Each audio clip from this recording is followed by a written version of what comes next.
هالو meine Freunde.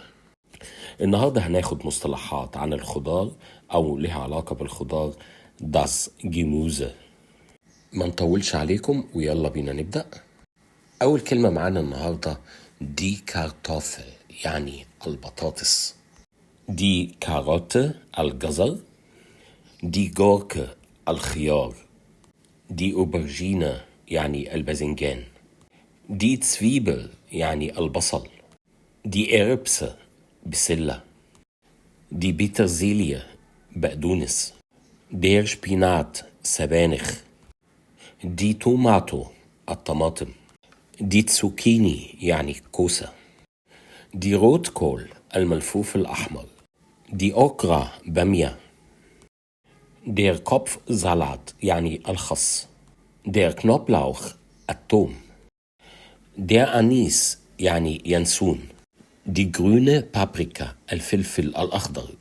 دير تشيلي الفلفل الحار. دير بلومينكور أرنبيط. دير زيلري يعني الكرفس. دي أرتشوكة الخرشوف. دي بونن الفاصوليا. دير مايز الذرة.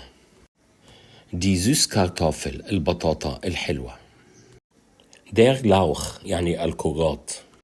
دير مانجولد يعني السلق. دير فنشل الشمر. دير كول كرنب. دي أوليفة يعني الزيتون. دير كربس قرع العسل. داس راديسشن يعني الفجل. دي بيلسة عش الغراب. دير إنجفار يعني جنزبيل. دير تسمت يعني القرفة. دي لينزة العدس. دي منتسة يعني النعناع. دير دل الشبت. دير كورياندر كزبرة.